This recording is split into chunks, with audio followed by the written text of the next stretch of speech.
Village de Bodé, localité parmi les plus anciennement habitées du Fouta. Située dans la partie traditionnellement appelée le Lao, non loin du fleuve, la localité est aujourd'hui chef-lieu de commune.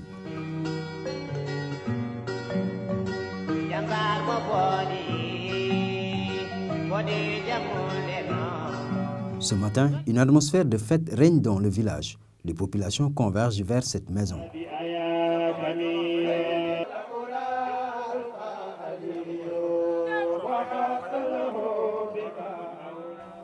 Une cérémonie traditionnelle de graduation s'y déroule. Un jeune du village reçoit aujourd'hui le titre de Alpha. À partir de ce jour, le jeune homme devient maître en exégèse du Coran.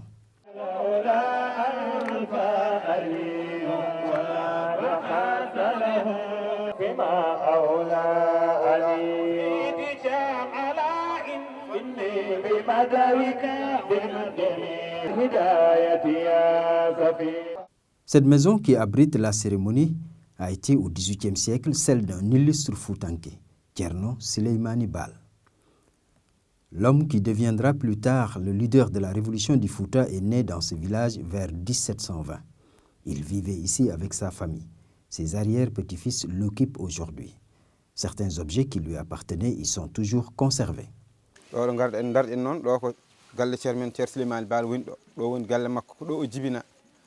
ko ɗo o jibina ko ɗo o mawni ko ɗo o naati jangde ɗo jibina ko ɗo e boode ko nder boode kam o jibina o jibina ko nokku goto nan ɗo ene wiye Samba Jeeri fodde ko jiiɗen e bindi kam ko mawɓe ɗacci ko ɗum jiiɗen ko toon jibina ɗon ɗo Samba Jeeri ɗo e nder wuro boode ngo ɗo oɗo galle mo ndarɗen ko kanko iddi sincude ɗo kanko e wona kanko goto noon kanko e mawni ko en ɗiɗi ɓe o jiiɗi yumma baba jeewe Ndiaye Racine et Ismaïla Racine ɓen nan ɗo leli e wuro he ko ɗo ngoni.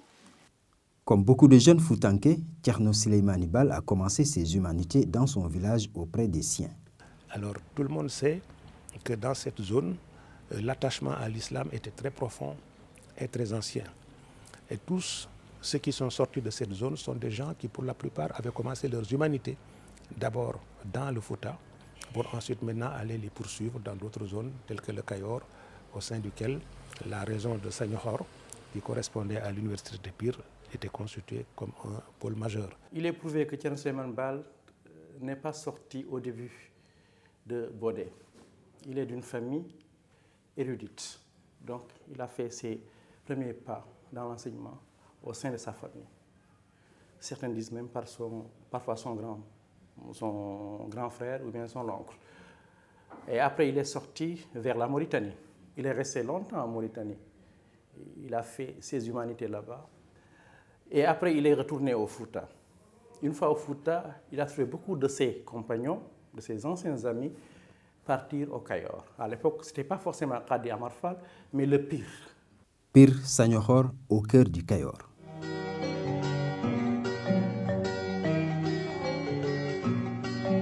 Au XVIIIe siècle, Pire abritait une célèbre université islamique. L'institution y avait été implantée vers 1603 par Khali Amar Fall. Les étudiants venaient de toutes les contrées pour y approfondir leur formation islamique. Les enseignements qui étaient dispensés étaient très recherchés par les étudiants musulmans de l'époque. C'était une prestigieuse école où se côtoyaient différentes communautés. Il y avait à Pire un viatique qui fait que tous ceux qui y ont passé ont eu ensuite un comportement extrêmement important qui leur a permis, dans toutes les zones où ils se sont trouvés, d'être des éveilleurs d'idées. Voilà. Et en même temps de promouvoir des mouvements qui se sont la plupart du temps traduits par leur caractère révolutionnaire. Et ils ont introduit des changements extrêmement importants. wax nañ ne daan nañ fi jàngale benn téere bu am solo bu ñu wax Risala Risala mag ñi dañoo wax ni ku ko mën war nga mën a yor ab dëkk bon téere boo xamante ni bii ku ko yor mën a yor ab dëkk ku mën a yor dëkk mën a yor réew. Thierno Souleymane Baal rejoint Pire en compagnie de ses frères vers les années 1760. Il trouva sur place une forte colonie de Foutanké. Il séjourna pendant quelques années dans l'université. Aujourd'hui, beaucoup de ceux qui portent le patronyme Baal dans le Cayor se considèrent comme ses descendants. Vous savez qu'à cette époque-là, les communautés religieuses du Sénégal avaient aussi une politique. Chaque fois qu'ils formaient les gens, ils faisaient tout pour que cette formation puisse perdurer à travers des liens. Alors ils donnaient donc aux gens des femmes, n'est-ce pas, pour que les femmes soient le lien qui puisse exister entre le milieu qui les a formés. Quand le marabout constatait que tel de ces talibés était quelqu'un qui avait des qualités particulières, des fois il lui donnait sa fille, des fois il lui donnait sa nièce, des fois il lui demandait d'aller dans telle maison, prendre épouse chez un tel et un tel. Ce village s'appelle Mbalen. Il se trouve à quelques encablures de Pire. Ici, la grande majorité des habitants portent le nom de famille Baal. Mbalen nag li ma ci xam ci ak cosaanam moo di maam Ismaïla Baal mooy ki ko sanc bi mu ko sancee itam yàlla dogal na def na fi ay at wëlbati ko doon dellu Fuuta di jëli ak njabootam yàlla dogal mu faatu ci yoon wi bi mu faatoo itam njaboot gi mu fi bàyyi woon mooy benn doom la fi bàyyi woon bu góor bu ñuy wax Racine Baal Racine Baal moom la fi yàlla déggal mu nekk fi jël fi ay soxna am fi doom ju ñuy wax Souleymane Baal. Ismaïla moomu nag dama xamul moog Souleymane dañoo bokk ndey ak baay xaw ma nu ñu bokkee waaye xam naa ni moom soreewuñu ndax baay Baal la bëri de mas na maa wax ni ma su Ismaïla moomu de moog Souleymane ñoo bokk ndey ak baay. Après quelques années à Pire, Thierno Souleymane Baal retourne dans son Bodé natal. Il y édifie une mosquée et rallume son foyer. Ko ɗo ene wiye ha joni e nder mbundi Fuuta ko ɗo woni cosaan par ce que Thierno Souleymane Baal nde ari ɗo ete nde ena famdi jannginowo ɗo duɗal ɓurana walla diidowo juma ko ma Thierno Souleymane Baal naati Fuuta yehi Pire yehi banggueji ɗi fof arti ha ɗo yete nde diidi juma Bodé o ruttani duɗal muɗum ngal darno ngal no wirumaɗa ni kañum e miñiraɓe muɗum ena janngina ɗo janginta ɗo Fuuta fof nooti hen dilli ari nani dillere nde ari nottiti e nder koɓe janginta ko almuɓe ɓe no mbayi hewde ni e ganduɗa ha joni almuɓe mbayi hewde ni e hay almuɓe jinneji ne gonno hen hono ɓe cerdirtaɓe ko geeji geejol ngol waɗa ni ngol ɗo waɗa ni ko ɗum ɓe gandirta ɓeɗo goni yimɓe ɓeɗo goni jinneji hono ɓe cerdirta ɗumen ɗo noon wonno ɗo ko jammi ko mawki kewki ɓuɓri ko minen noon min kawre makki ɗo henne e less lekki gonnoki ɗo mawki ki ena waɗi loonde mawde wiyetende mbandu loonde woni kanari ndaal mawɗo ena wonno ɗo e ngan sanga sa ƴeewi woyndu ala forage ala min ƴogoyta ko maayo marigot to min ƴogoyta deh maayo ngo e ɗo ça fait 1 kilométre 500 ko to ndiyam addoyte e ngan sang kadi aussi sa ƴeewi ena wayno hay ko rondortene saɗi no wiyatano tasa ala beñuwar ala woodi ko loonde ma nawa loonde maayo ƴooga ha heewa gadda yimɓe ko jari ena saɗi ala ko haali ko ɓufti kanko e less lekki he wanno ko loonde nde meeɗa gasde ndiyam hay goto meeɗa arde udditi loonde nde tawani hen ndiyam hay goto kadi meeɗata wiide kadi meeɗi ƴogde beñuwar addi baɗe nder loonde he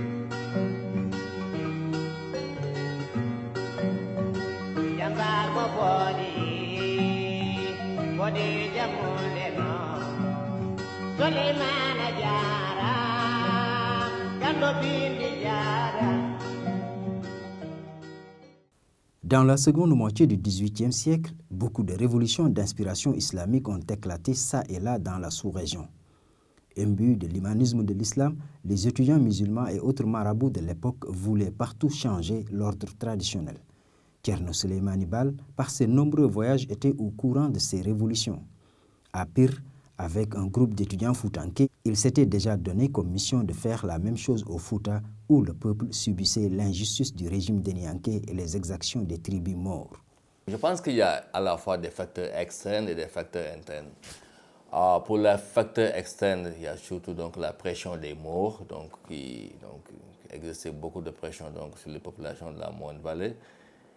Et cette pression était aussi due donc, au facteur interne donc, qui était donc, le fait que le régime des Nyanké, il y avait beaucoup de guerres civiles donc, durant cette période, beaucoup d'exactions. Et on a ce qu'on a au niveau de la Monde-Vallée, c'est la même chose, on a donc dans au Walo, au Kadjo et tout ça, donc, durant donc, surtout la deuxième moitié du XVIIIe siècle. C'est l'intensification donc, de l'esclavage. Et comme je l'ai dit souvent, la meilleure façon donc, de se défendre, c'était d'attaquer. Donc il y avait donc souvent ces campagnes de razzia, et souvent ceux qui étaient donc, victimes des razzias, c'était les personnes les plus faibles. Donc il y avait vraiment un besoin de sécurité, un besoin de changement de régime. Ça on sanga ko laamu deniyankoɓe woni ɗon.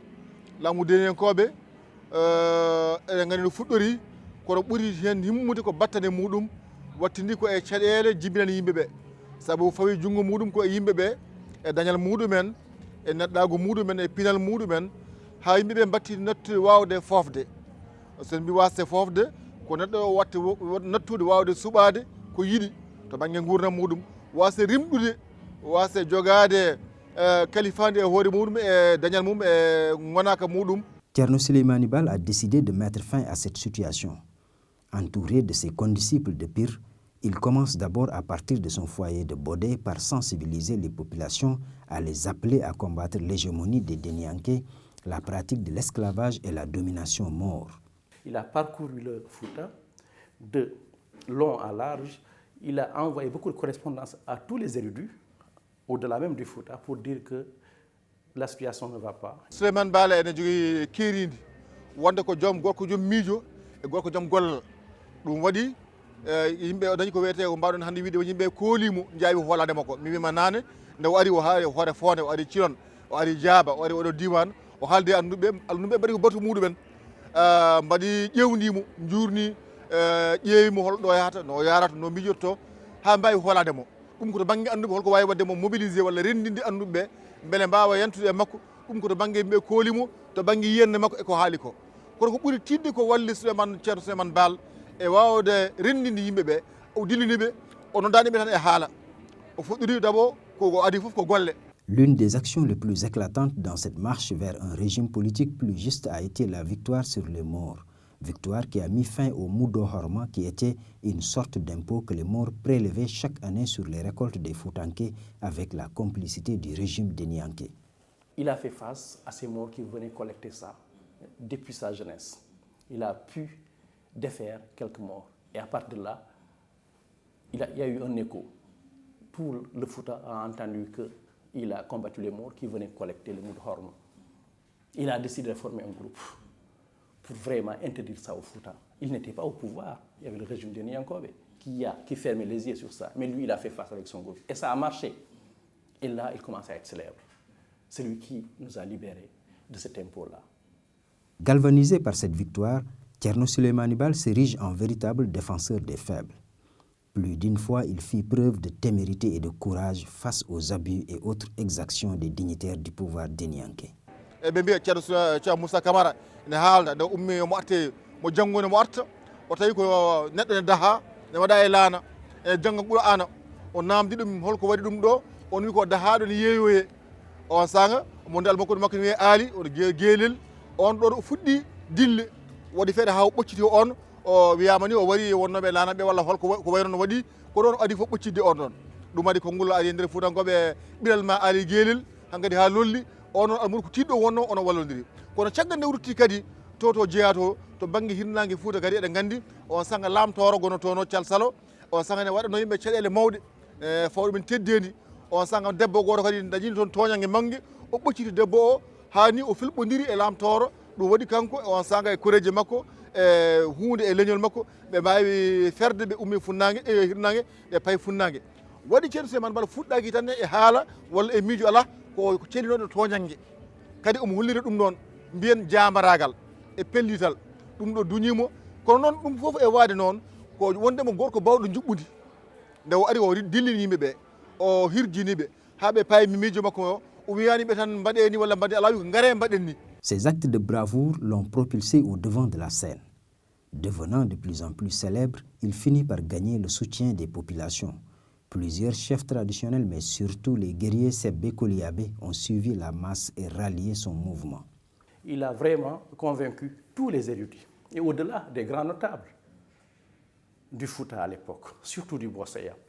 Et après, il a essayé de désarmer un peu le Satigué Souley Ndiaye à l'époque des Deniankobe, parce qu'il a essayé de séduire les Sebbe. C'est l'armée qui faisait la force du Satigué pour leur dire que vous n'êtes pas vraiment des égaux du Satigué. Ils vous considèrent comme de niveau inférieur parce qu'il prend vos sœurs comme des taras, comme on dit, c'est-à-dire des gens qui ne sont pas nobles, donc qu'il maltraitait.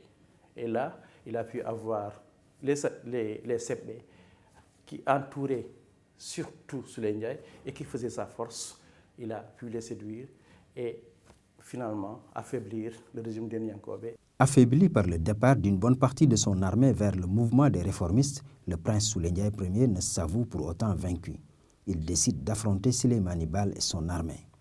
laamu a wawa tawa laamu ne jooɗi e fodde duuɓi temeɗɗe ɗiɗi pawɗi capanɗe joyi e pawɗi mbiya aɗa firta ɗum ñalama goto wasa habtade ɓe kaptima no feewi ne jeeyano tan ɓe kañiɗomo haalde ɓe kañiɗomo waajade hayde o ari on sanga waali omo yiɗi naatde o haalde horko ƴehe jafo ɗon omo yiɗi haalde on sanga satigi mawɗo laamu deni ko on sanga ɓe kaɗimo naatde wuuro ngo ɗum waɗi o waɗi caalel makko to caggal wuuro to omo yimɓe ne gardama ko seeɗa seeɗa mo waajoɓe ha ɗum rokkimo yimɓeɓe famde ko haalata ko ɗum waɗi on sanga en jiiya wonde kamɓe ɓe etima haddemo kono nde wonno o waɗi golle goɗɗe ko adi ɗum ɗon woni golle nder. La tension était à son paroxysme. La confrontation entre les deux camps devenait de plus en plus inévitable. Mais ici, un événement inattendu se produit en faveur de Thierno Souleymane Baal et son armée. Le Satigi Souley Ndiaye Ier meurt de façon étrange. Son arme personnelle aurait explosé entre ses mains. Cette disparition subite du Satigi entraîne le déclin du régime des Nianké.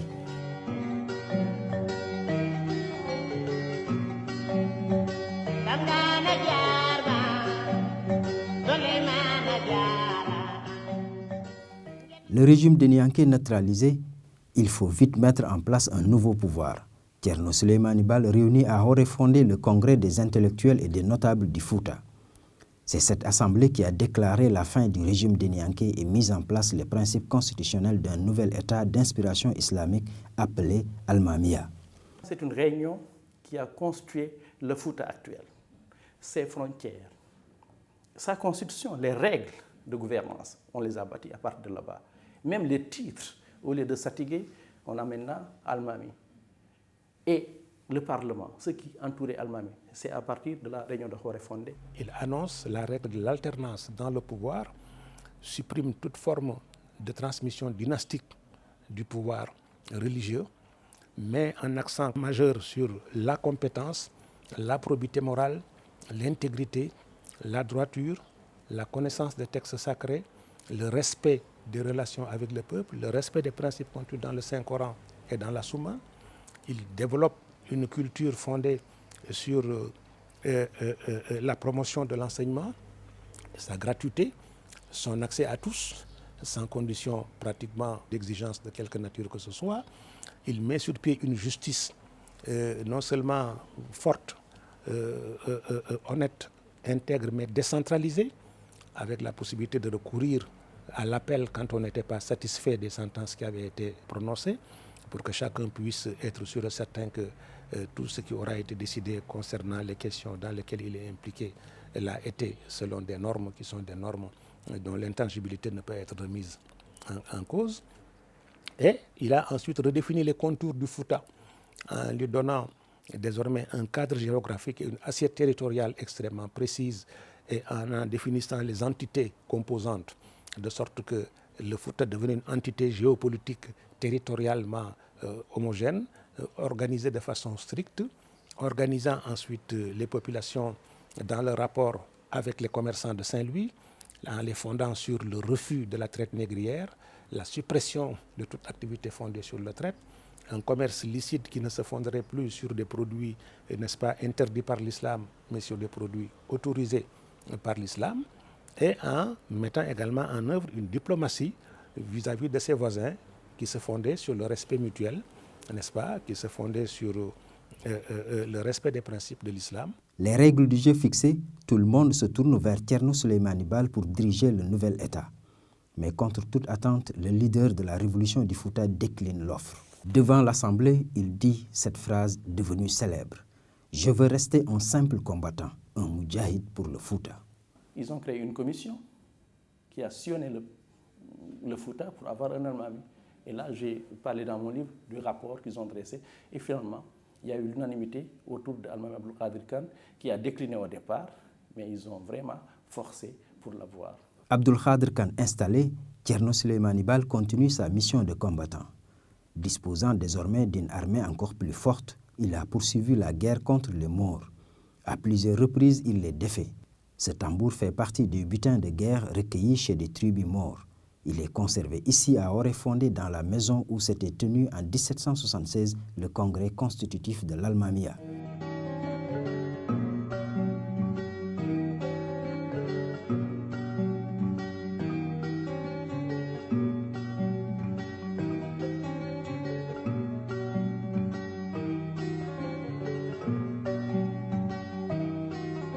Un jour de l'année 1776, dans la poursuite des Maures, Thierno Souleymane Baal franchit le fleuve.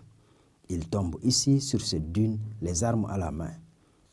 Le lieu se trouve aujourd'hui en territoire mauritanien, non loin du village de Djinga. Il était âgé d'environ 57 ans. Sa défaite, surtout, c'est de la négligence. Ce n'est pas de sa part. Il a averti, un homme averti.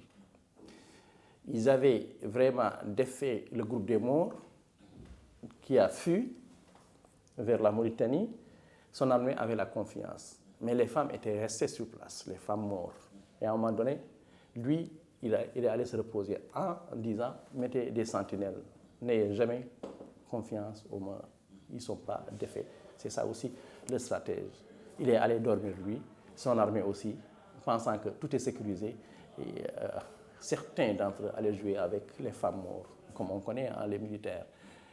Et voyant cela, peut-être, les hommes morts n'étaient pas loin. Ils sont revenus à la charge et là, ils ont attaqué fortement. Et c'est là que Thierno Souleymane Baal, qui dormait, a perdu sa vie. Situé non loin du baobab de Samba Gueladiou Diégui, la tombe est devenue un lieu de pèlerinage. Sappojo septembre kala en wayno kono ɗon waɗine ziyare ni hankadi wonte aada amen 15 septembre kala ɗon mawnine. La vie de Thierno Souleymane Baal a été certes courte, mais son œuvre a été impressionnante. Des contemporains de la révolution Torodo, européens tels que les abolitionnistes comme Villeneuve, comme Clarkson, ont laissé des témoignages très élogieux sur la révolution et ses réalisations. Et, Clarkson, dont les papiers sont conservés à l'université du Michigan à Ann Arbor, vraiment a produit un texte élogieux sur cette révolution qu'il considère comme l'expression la plus achevée de la civilisation humaine au XVIIIe siècle, qui doit donner des leçons aux monarchies françaises et britanniques en termes de respect des droits de l'homme et dans sa lutte contre la traite des esclaves. Vous allez dire que nous allons instaurer une république islamique, qui n'est plus la république Tiedon, qui n'est plus la république héritée des usages que les empires précoloniaux avaient instaurés. C'était déjà un défi. Ensuite, dire que désormais le pouvoir sera un pouvoir électif, c'était déjà une autre révolution. Dans tous les royaumes, le pouvoir n'était pas électif. Il y avait des royaumes dans lesquels le pouvoir était électif. Mais il y a des royaumes dans lesquels le pouvoir n'était pas électif. Mais dire que même dans cette élection, personne ne devrait avoir plus de 2 mandats, n'est-ce pas? Et dire que même s'il y a une famille, les mandats, on doit uniquement les choisir sur la base de la compétence, de l'intégrité, de la droiture, etc. Et si ces critères-là ne se retrouvent dans une même famille 2 fois de suite, pour la 3e fois, il faut obligatoirement qu'on aille chercher dans une autre famille, même si elle ne remplit pas les mêmes conditions, pour simplement éviter de transmission dynastique du pouvoir. C'est également quelque chose de particulièrement important et de particulièrement osé. Voyez? Ensuite, lorsqu'il disait que si votre imam s'enrichit, essayez de savoir comment il l'a fait et s'il s'est enrichi malhonnêtement, destituez-le immédiatement, avant même que les 2 ans, le mandat qu'il a soit épuisé. Là, il mettait en place des normes de gouvernance, des normes de transparence, des normes de contrôle, des normes de l'obligation de rendre compte, qui étaient en avance par rapport à tout ce qu'on a connu à cette époque-là. Même en gouvernance locale, je pense qu'on a des enseignements à tirer. Quand on voit les 6 provinces du Fouta, elles étaient autonomes, fortement, reconnaissant l'autorité de l'Almami au niveau central. Iliman Boubacar Khan, qui était un ami d'Abdul Qadir Khan, était vraiment au centre de tout, mais avec son autonomie. Mais dans l'Almamia, même chose que les autres provinces, Yirlabe, Hebriyabe, Damga, Nguenar, Lao, tout ça sont des provinces qui étaient fortement autonomes. Donc sur le plan même de la gouvernance locale, on peut tirer des enseignements. Même la redistribution des ressources. Vous savez, en parlant de l'autonomie des provinces, même des villages, la gouvernance locale au vrai sens du terme, les ressources qui étaient collectées étaient redistribuées au niveau local. Donc on essaie de gérer les pauvres au niveau local. Je ne parle pas de bourse familiale, mais on essaie de réduire la pauvreté en essayant de collecter de la zakat légale et le cheptel de la récolte, de la fin du mois de Ramadan. Tout cela a été collecté par le chef du village et le Qadi et l'Almami étaient redistribués au sein du village. Au Fouta, son nom transcende les âges et les vicissitudes de l'histoire. Il est toujours chanté par les griots, dépositaires des traditions et des hauts faits guerriers. Yimɓeɓe teskiti cuusal makko, yimɓeɓe teskiti gandal makko, yimɓeɓe teskiti mbawka makko, yimɓeɓe teskiti jibinande makko. Wonno jikkuji makko ɗi fof ene namni wonde jambaro, jikkuji makko ɗi fof ene namni wonde gando, jikkuji makko ɗi fof ene namni wonde ɓi jibinande moƴƴere. ɗeɗo gueɗe tati fof ene kawri e manade e hoore Demba Maymouna Ndiaye, Abdallah Samba, Ili Bana Birom, Bocara Moussa Massangi Jeere Ñaran Waro, Souleymane Racine, Bocara Samba, Birahima Rouroub. À côté de Thierno Souleymane Baal, d'autres hommes illustres ont fait leur apparition dans le Fouta et ailleurs au Sénégal entre le XVIIe et le XIXe siècle. Mais aujourd'hui, leurs œuvres ne sont relatées nulle part. Même leurs sépultures sont devenues anonymes ou ont disparu avec le temps.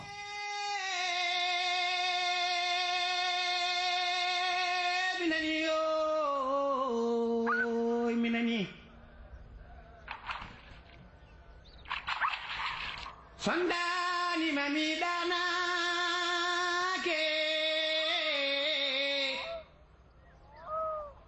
mi dari may julare mbra jogna ngori japa.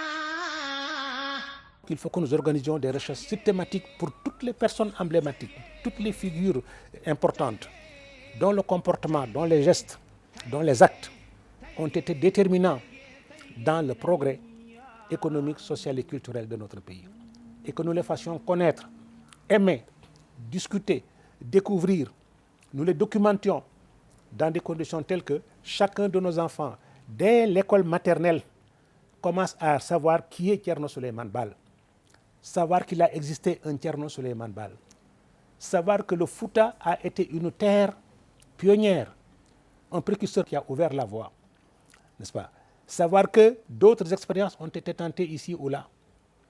Et qu'on n'ait pas honte de comparer ce qui s'y faisait avec ce qui se faisait dans d'autres parties du Sénégal, parce que le Sénégal, à cette époque, était une réalité composite dans laquelle il y avait des niveaux de développement qui n'étaient pas égaux. Il y avait des endroits où il y avait la lumière, il y avait des endroits où il y avait l'obscurité. N'est-ce pas? Mais c'était le monde entier qui est ainsi fait. Qu'on puisse également accepter des comparaisons avec d'autres pays et qu'on voit ce en quoi nous étions en avance par rapport à eux. Que tout ceci soit fait sans nationalisme inutile. On ne le fait pas pour le plaisir de dire nous sommes ceci ou nous sommes... Non, nous le faisons pour que le monde sache ce que nous avons apporté au patrimoine de l'universel.